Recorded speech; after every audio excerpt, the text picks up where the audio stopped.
ராகு இல்லைன்னா கேது லக்னத்தில் இருக்குன்னு வச்சுக்கோங்களேன், நிறைய கன்ஃப்யூஸ் ஆயிடுவாங்க. அதே மாதிரி ராகு கேது இருக்க ஜாதகம் தான் வேணும்.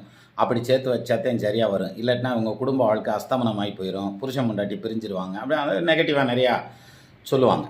ஆனால் என்னை பொறுத்த வரைக்கும் இந்த ராகு லக்னத்தில் இருக்கிறதுங்கிறது வந்து என்ன பொசிஷனில் உட்காந்துருக்கார், என்ன மாதிரியான இம்பேக்ட் அவர் ஏற்படுத்த போகிறார், எத்தனை வயசில் ராகு தசை வருது, இந்த மாதிரியான பேராமீட்டர்ஸை வச்சு தான் அந்த ராகு வந்து ஈவன் 2ல் தனிச்சிருந்தாலும் 8ல் தனிச்சிருந்தாலும் அது யோகத்தை செய்யுமா தோஷத்தை செய்யுமா அப்படின்னு எடுத்துக்கிறது.